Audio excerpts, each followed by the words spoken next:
Hey, welcome everyone. Today we are here to see a wonderful lecture on the topic of member and membership of a company. Guys, business law semester 4 SY BCom second module में आपको सबसे पहला ही topic है member and membership of a company. BMS first year BMS companies law, again आपको ये topic देखने को मिलेगा. 11th and 12th standard OC में, SP में स्पेशली जो SP के स्टूडेंट हैं उनको ये टॉपिक देखने को मिलेगा. CSP second year BCom, again ये टॉपिक देखने को मिलेगा. तो जब भी आप कंपनी लॉ की बात कर रहे हो या BCom में first year second year 11th 12th की बात कर रहे हो, ये जो टॉपिक है ये बहुत ही कॉमन टॉपिक है. इसके अलावा दोस्तों, जब भी हम लोग बात करते हैं कंपनी के रियल ओनर की, हम लोग हमेशा कहते हैं इक्विटी शेयर होल्डर. हमेशा कहा जाता है equity share holder are the real owner of the company. But ये जो इक्विटी शेयर होल्डर है, ये जो real owner of the company है, इसका एक्चुअल स्टेटस कंपनी में क्या है? तो याद रखिए, all the equity share holders of the company are members of the company, but it is not necessary that all the share holder will be member. जब एक पर्टिकुलर शेयर होल्डर का नाम कंपनी के रजिस्टर में होता है तो वो कंपनी का मेंबर बन जाता है. गाइज याद रखिए, overall management of the company is actually in the hands of members. But what members do, members actually you can say that they submit their rights to the board of directors. तो overall जो अधिकार है company को manage करने का वो members का ही है. बट क्योंकि मेंबर्स बहुत ज़्यादा होते हैं, इसीलिए वो लोग क्या करते हैं, अपना जो अधिकार है वो कह लीजिए आप बोर्ड ऑफ डायरेक्टर्स को देते हैं, ताकि बोर्ड ऑफ डायरेक्टर्स उनके बिहाफ में कंपनी को मैनेज कर सकें. तो आज हम लोगों को देखना है कि कौन लोग हैं ये मेंबर्स बनने की क्या कंडीशन है, how you can acquire the membership, mode of acquisition क्या है मेंबरशिप का टर्मिनेशन कैसे होता है. सारी चीज़ें जो बेसिक चीज़ें हैं वो आज हम लोग कवर करने की कोशिश करेंगे दोस्तों. तो आज membership of the company and members of the company, इस टर्म पे से आपका डाउट 100% क्लियर होने वाला है. चलिए शुरू करते हैं. तो गाइज़, अगर मैं डेफिनेशन की बात करूं मेंबर्स के, सेक्शन 253 ऑफ कंपनीज एक्ट कैसे डिफ़ाइन करता है. सेक्शन 2 सब सेक्शन 53 में क्लियरली डिफ़ाइन किया गया है, कह लीजिए आप, कंपनीज एक्ट के मेंबरशिप को 3 बेसिक क्राइटेरिया बताए गए हैं. अगर तीनों क्राइटेरिया में से कोई भी क्राइटेरिया फुलफ़िल हो रहा है आपके द्वारा तो आप कंपनी के मेंबर हो. The very first one, company का जो मेमोरेंडम ऑफ एसोसिएशन होता है. मेमोरेंडम ऑफ एसोसिएशन कंपनी का बेसिक डॉक्यूमेंट है जिसको हम लोग MOA भी कहते हैं. तो ये जो कंपनी का MOA या जो बेसिक डॉक्यूमेंट है, इस डॉक्यूमेंट में जब ये डॉक्यूमेंट रजिस्ट्रेशन के लिए जा रहा था, आपने इस डॉक्यूमेंट को सब्सक्राइब किया है, यानी कि इस डॉक्यूमेंट में आपका सिग्नेचर है, तो you are the member of the company at a time of registration. अगर आपने मेमोरेंडम ऑफ एसोसिएशन को सब्सक्राइब किया है और रजिस्ट्रेशन के बाद में कह लीजिए आपका नाम रजिस्टर में एज अ मेंबर एंटर कर दिया गया है, तो आप कंपनी के मेंबर हो. The very first thing. Second thing, any other person who agree in writing to become a member of the company. तो आप कोई पर्सन है जो राइटिंग में ये दे रहा है कि he is ready to be a member of the company, whether he is subscribing to memorandum और not at a time of giving the declaration उसने मेमोरेंडम सब्सक्राइब किया है नहीं किया वो एक अलग बात है, बट वो राइटिंग में दे रहा है डिक्लेरेशन कि वो कंपनी का मेंबर है, तो he will be the member of company. इसे मेंबर बाय एस्ट्रोपेल भी कहते हैं, वर्ड ऑफ माउथ भी कहते हैं. Similarly, every person holding the share of the company, हर वो पर्सन जिसके पास में कंपनी का शेयर है, यानी कि क्या है, वो शेयर होल्डर है. मेरी बात एकदम ध्यान से सुनोगे आप, यहाँ पर ट्विस्ट है थोड़ा सा. तो हर वो पर्सन जो शेयर होल्डर है, यानी जिसके पास में कंपनी का शेयर है, क्या वो कंपनी का मेंबर है? तो ये एक आधा सच है, बात समझिए. इसमें कोई डाउट नहीं कि हर कंपनी के मेंबर के पास में कंपनी के शेयर होते हैं, बट हर एक शेयर होल्डर कंपनी का मेंबर नहीं होता. गाइज, वो शेयर होल्डर जिसका नाम कंपनी के रजिस्टर में आप कह लीजिए एंटर्ड है, या कह लीजिए डिपॉजिटरी के पास, आजकल इलेक्ट्रॉनिक होता है, तो डिपॉजिटरी के पास में as a beneficial owner registered है, उसी बंदे को हम लोग कंपनी का कह लीजिए आप मेंबर कहेंगे. गाइस, कुछ लोग होते हैं जिनको शेयर सर्टिफिकेट मिलता है, जिन्हें शेयर सर्टिफिकेट मिलता है उनका नाम रजिस्टर में होता है, और जिनका नाम रजिस्टर में होता है वो कंपनी के मेंबर होते हैं. अगर आपको शेयर वारंट मिल रहा है, मतलब आपके स्टॉक्स हैं, तो आप यहाँ पर कंपनी के मेंबर के रूप में नहीं जाने जाते हैं.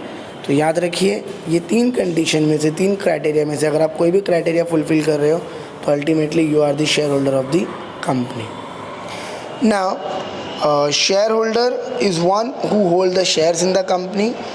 दोनों जो कॉन्सेप्ट है वो एक्चुअली इंटरचेंजेबली यूज़ किए जाते हैं। आप कह लीजिए नॉर्मल सेंस में शेयर होल्डर और कह लीजिए आप मेंबर्स, दोनों को सेम ट्रीट किया जाता है। However when the company has share capital, share holder is also a member.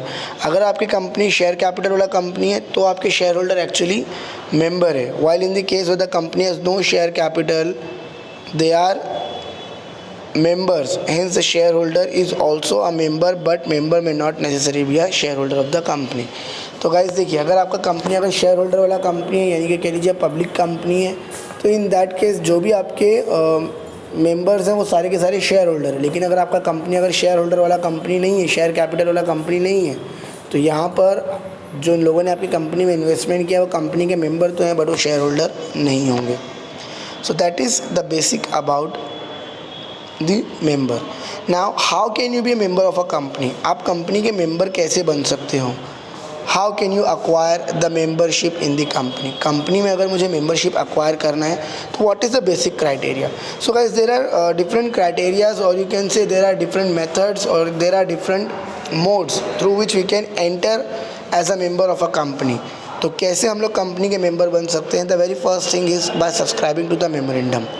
जैसे कि मैंने बताया, when you are going to register your company, at a time of registration you have to submit a document which is called MOA, Memorandum of Association.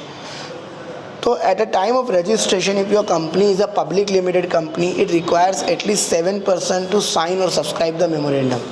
And अगर आपका company private company है तो at least 2% required होते हैं जिनको memorandum को sign करना है यानी कि सब्सक्राइब करना पड़ता है।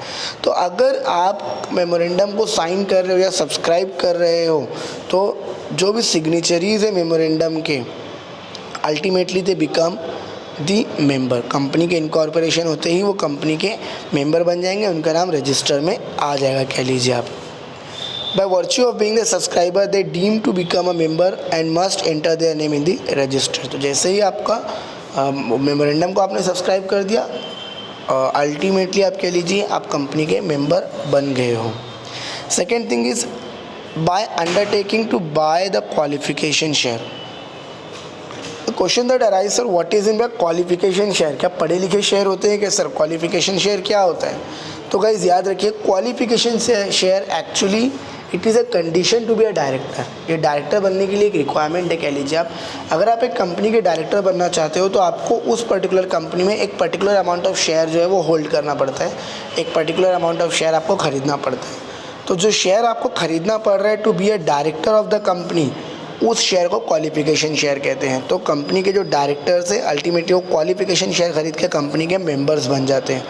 तो क्या कहा गया? भाई the person has sign an undertaking to take or pay his qualification share, he shall be regard to those share in the same position as signed by the memorandum for the share of number of value। क्या कहा गया कि अगर आपने undertaking दी है कि आप कह लीजिए आप जो क्वालिफिकेशन शेयर है वो ख़रीदने वाले हो, तो ऐसे में क्योंकि आप क्वालिफिकेशन शेयर ख़रीद रहे हो, अल्टीमेटली गाइज आप जो नॉर्मल मेमोरेंडम ऑफ एसोसिएशन को जिन लोगों ने साइन किया है उन्हीं का पोजीशन आपको भी मिल जाएगा, यानी कि अल्टीमेटली आप भी मेंबर हो। जिन लोगों ने मेमोरेंडम को साइन किया वो भी मेंबर हैं। जो लोग क्वालिफिकेशन शेयर खरीदने के लिए अंडरटेकिंग दे रहे हैं they are also treated as a member. इसीलिए याद रखिए, an undertaking on a part of the director to buy the qualification share put him in the position of subscriber to memorandum. तो जब एक डायरेक्टर अंडरटेकिंग देता है कि वो क्वालिफिकेशन शेयर खरीदेगा, अल्टीमेटली वो सब्सक्राइबर की पोजीशन पर आ जाता है, यानी कि अल्टीमेटली वो मेंबर बन जाता है कह लीजिए आप। बाय अलॉटमेंट गाइज, अब आपने सुना होगा कंपनी IPO यानी कि initial public offer, FPO further public offer लेकर आता है। इसको हम लोग फिर कभी डिस्कस ज़रूर करेंगे। तो IPO या FPO क्या होता है? जब कंपनी फर्स्ट टाइम मार्केट में शेयर लेकर आए, प्राइमरी मार्केट जिसको हम लोग कहते हैं, आपने 11th स्टैंडर्ड में भी पढ़ा होगा दोस्तों। Primary market is a market of fresh issue ऐसा कहा जाता है। तो प्राइमरी मार्केट में IPO या FPO के थ्रू जब शेयर आते हैं तो कंपनी प्रोस्पेक्टस इशू करती है। लास्ट लेक्चर में हम लोगों ने प्रोस्पेक्टस भी देखा था। तो प्रोस्पेक्टस कंपनी इशू करती है। अब ये जो प्रोस्पेक्टस है गाइस, अल्टीमेटली ये प्रोस्पेक्टस इनविटेशन होता है सब्सक्राइब करने के लिए। तो इसके ऊपर क्या होता है, लोग अप्लाई करते हैं। जब शेयर के लिए लोग अप्लाई करते हैं तो उनके एप्लीकेशन के बेस पर कंपनी उनको शेयर अलॉट करती है। तो जब कंपनी किसी को शेयर अलॉट कर रही है तो ultimately they are acquiring the membership. Company ने अगर किसी को शेयर दिया तो वो कंपनी के शेयर होल्डर और मेंबर बन गए, आपको समझना है। बाय ट्रांसमिशन, अब ट्रांसमिशन क्या होता है ये देखिए गाइस। सबसे पहले तो ये समझ लीजिए, ट्रांसमिशन जो होता है वो वॉलेंटरी नहीं होता है, ये होता है bye operation of law. Because of certain legal reason आपके शेयर्स किसी और को दिए जाते हैं। For example death of the share holder. बहुत सिंपल सी बात है, मान लीजिए कि मेरे पास में कुछ पर्टिकुलर शेयर्स हैं, 1 लाख शेयर है, मान लीजिए 1000 शेयर है, मान लीजिए रिलायंस के। मेरी डेथ हो जाती है तो वो जो मेरे शेयर्स है अल्टीमेटली मेरी वाइफ के या मेरे जो बच्चे हैं या जो भी सक्सेसर होगा उसके नाम पर ट्रांसफ़र होंगे। तो यहाँ पर ये जो ट्रांसफ़र है वॉलंटरी नहीं है। मैंने नहीं कहा कि मेरे शेयर ट्रांसमिट कीजिए, बट अल्टीमेटली मेरे डेथ के बाद में वो शेयर जो है वो ट्रांसफ़र हो रहे हैं। ये ऑपरेशन ऑफ लॉ द्वारा होता है, आप कह लीजिए this is by operation of law. तो इसी तरीके से आप कह लीजिए कि अगर मैंने मान लीजिए किसी से लोन लिया हुआ था and now I become insolvent, तो उस लोन को क्लियर करने के लिए मेरे शेयर्स जो है उस व्यक्ति के नाम पे ट्रांसफ़र किए जाएंगे। तो अल्टीमेटली यहाँ पर भी आप कह लीजिए कि वो जो शेयर्स हैं वो ट्रांसफ़र उसको नहीं कहेंगे, हम लोग ट्रांसमिशन कहेंगे, क्योंकि ट्रांसफ़र वॉलंटरी होता है और यहाँ पर आप कह लीजिए आप ये नॉन वॉलंटरी होता है। क्योंकि ये नॉन वॉलंटरी है, it can not be consider as sale, और क्योंकि ये सेल नहीं है इसीलिए गाइज इसमें आपको कोई भी स्टैम्प ड्यूटी पे करने की ज़रूरत नहीं है। तो बाय ट्रांसमिशन मेंबरशिप आप अक्वायर कर सकते हो। लाइक आपके डैड के पास में कुछ शेयर थे, वो आपके नाम पे ट्रांसफ़र हो गए, आपके नाम पे कुछ शेयर्स थे, आपके हस्बैंड या वाइफ के नाम पे ट्रांसफ़र हो गए। तो इस तरीके से आप कह लीजिए automatically bye operation of law जब शेयर्स ट्रांसफ़र होते हैं तो इसको हम लोग कह लीजिए आप ओवरऑल ट्रांसमिशन कहते हैं। आगे बढ़ते हैं, बात करते हैं ट्रांसफ़र की। एकदम आसान भाषा में कहूँ तो transfer is nothing but sale of share. बहुत सीधी सी बात है, मेरे पास कुछ पर्टिकुलर शेयर्स थे कंपनी के, मान लीजिए टाटा TCS के कुछ शेयर्स थे मेरे पास में। So I was a member of TCS। मैंने अपने शेयर क्या किए, उठाकर आप कह लीजिए किसी मिस्टर X को सेल कर दिए। तो अल्टीमेटली मैंने सेल किया है, मतलब मैंने शेयर ट्रांसफ़र किए हैं। और अगर आपने शेयर ट्रांसफ़र किए सेल के ज़रिए कह लीजिए या एज अ गिफ्ट आपने ट्रांसफ़र कर दिया शेयर किसी और पर्सन को, तो इन दैट केस अल्टीमेटली वो पर्सन जो है वो कंपनी का मेंबर बन जाएगा। तो बाय ट्रांसफ़र आप कंपनी के मेंबर बन सकते हो या किसी और पर्सन को बना सकते हो। ट्रांसफ़र जो है वो एक वॉलंटरी एक्ट है, याद रखिए। नॉर्मली इसमें कुछ हद तक कंसिडरेशन भी इन्वॉल्व होता है। अगर वो सेल है तो कंसिडरेशन होगा, गिफ्ट है तो कंसिडरेशन नहीं भी हो सकता है। यहाँ पर क्योंकि ये सेल है आपको स्टैम्प ड्यूटी जो है वो पे करना पड़ेगा। आगे बात करते हैं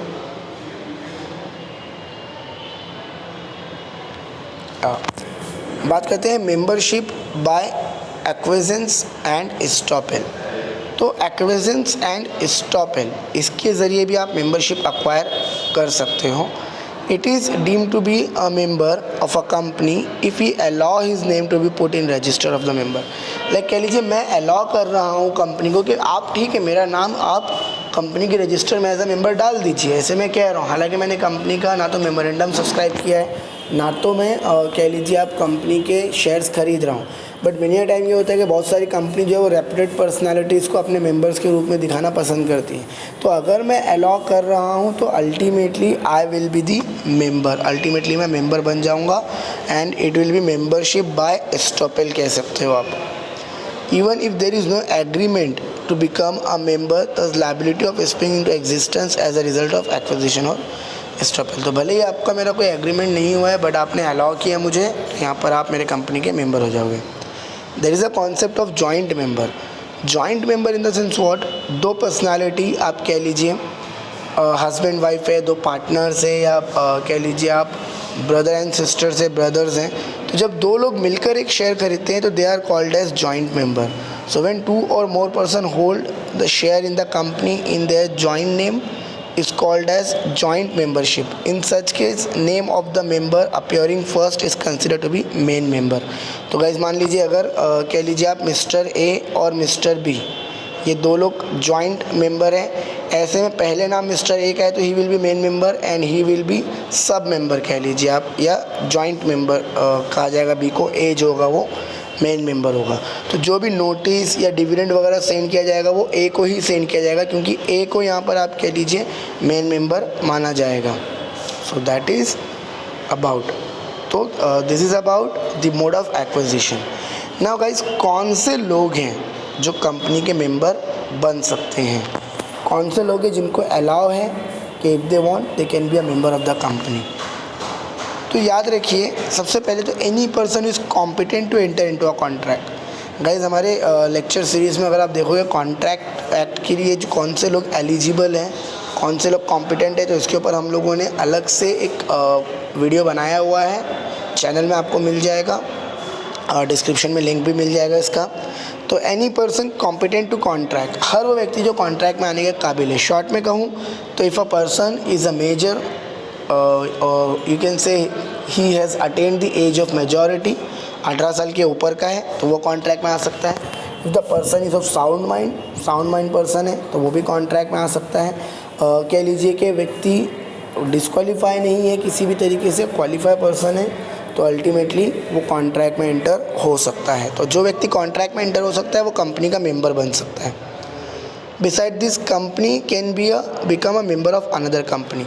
इवन एक कंपनी दूसरे कंपनी की मेंबर बन सकती है। लाइक आप कह लीजिए रिलायंस इंडिया लिमिटेड, जो मिस्टर मुकेश अंबानी का मेन कंपनी है, इसने इन्वेस्टमेंट किया जियो में, तो एक्चुअली रिलायंस इंडिया लिमिटेड जियो की मेंबर है, आप ऐसा कह सकते हो। तो एक कॉर्पोरेट हाउस दूसरे कॉर्पोरेट हाउस का भी मेंबर बन सकता है। अगर आप फर्म की बात करोगे, पार्टनरशिप फर्म की, तो गाइस फर्म लीगल पर्सन नहीं है, तो फर्म किसी कंपनी में शेयर होल्ड नहीं कर सकता। बट अगर पार्टनर्स अगर चाहें तो इंडिविजुअली वो लोग या जॉइंट होल्डर के रूप में वो लोग शेयर्स खरीद सकते हैं। तो partners can buy the share but firm can not buy the shares. Trustee की बात करोगे, who buys the share will be treated as a member of individual capacity. अगर आप ट्रस्टी की बात करोगे तो ट्रस्टी जो है वो कंपनी का मेंबर बन सकता है, बट ट्रस्ट जो है वो किसी कंपनी का मेंबर नहीं बन पाता है। हाउएवर, कंपनीज अमेंडमेंट एक्ट 1963 के अंदर में कहा गया, this is provided that appointment of a public trustee by a union government, hence the person holding the shares in the company as a trustee is required to make a declaration। तो guys क्या कहा गया इस act के बाद में, amendment के बाद में ये कहा गया कि ओवरऑल अब अगर एक ट्रस्ट अगर चाहे तो शेयर्स खरीद सकता है। ट्रस्टी ट्रस्ट के बिहाफ में शेयर खरीदेगा, लेकिन उसके पहले उस पर्टिकुलर ट्रस्टी को आप कह लीजिए जो पब्लिक ट्रस्ट ऑफिसर है उसको एक डिक्लेरेशन देना पड़ेगा। 21 डेज़ बिफोर ये डिक्लेरेशन जो है वो दिया जाएगा, जिसमें सब कुछ बताया जाएगा। ओवरऑल आप कह लीजिए राइटिंग में बताया जाएगा कि उसका होल्डिंग क्या है एंड एवरीथिंग यहाँ पर बताया जाएगा आप कह लीजिए। और this provision are not applicable in the following case. कुछ केसेस में ये प्रोविज़न एप्लीकेबल नहीं है, यानी कुछ केसेस में आपको नोटिस देने की या डिक्लेरेशन देने की ज़रूरत नहीं है। कौन से केसेस में? Where the trust is not created by the instrument in writing. Registered trust नहीं है अगर आपका, या कह लीजिए कि आपका ओवरऑल जो ट्रस्ट है it is created by the instrument in writing but the value of the share hold by the trust does not exceed 1 lakh. If it exceeds that amount, it does not exceed 5 lakh or 25% of paid up share capital। तो overall अगर आपकी company कह लीजिए आप 1 लाख से कम का investment कर रही है, या किसी कंपनी में 5 लाख या कंपनी के 25% से कम आपका ट्रस्ट अगर इन्वेस्टमेंट कर रहा है, तो आपको ये सब बताने की ज़रूरत नहीं है। अदरवाइज़ कोई भी ट्रस्ट कह लीजिए किसी भी कंपनी में, कोई भी ट्रस्ट अगर किसी भी कंपनी में आप कह लीजिए अगर इन्वेस्टमेंट कर रहा है और अगर वो ट्रस्ट 25% पेड अप कैपिटल से ज़्यादा में इन्वेस्टमेंट कर रहा है, या कह लीजिए कि वो जो पर्टिकुलर ट्रस्ट है वो 5 लाख से ज़्यादा का इन्वेस्टमेंट कर रहा है, तो उन्हें इन दैट केस डिक्लेरेशन देना पड़ेगा, ट्रस्टी को डिक्लेरेशन देना पड़ेगा। Registered society can acquire the share. Guys registered society मतलब कोऑपरेटिव सोसाइटीज़ जो होती हैं वो शेयर अक्वायर कर सकती है। Non resident can not become a member, ये एक कंडीशन है कि आप नॉन रेसिडेंट को मेंबर नहीं बना सकते। फेरा एक्ट में ऐसा कहा गया था, हालांकि फेमा एक्ट में उसको थोड़ा मॉडिफाई किया गया, थोड़ा सिंप्लीफाई किया गया। GDR के थ्रू आप उसको मेंबर बना सकते हो, ऐसा कहा गया। इनसॉल्वेंट व्यक्ति है तो ऑब्वियस सी बात है, जब तक वो इनसॉल्वेंट है या जब तक उसका केस चल रहा है वो कंपनी में एज अ मेंबर काम नहीं कर सकता। आप माइनर को कंपनी का मेंबर नहीं बना सकते, क्लियर कंडीशन है। So that was about the acquisition of membership. Guys इसके बाद में हमारा एक नेक्स्ट सीरीज़ आएगा, आप कह लीजिए, जैसे आज हम लोगों ने एक्विजिशन की बात की and who can be a member देखा। नेक्स्ट सीरीज़ में या नेक्स्ट वीडियो लिंक में मैं आपको आगे का जो टॉपिक है यानी कि termination and rights and liabilities of member बताऊंगा। तो आज के लिए इतना ही। Thank you so much, have a great day. कोई भी डाउट है तो आप कमेंट कर सकते हो।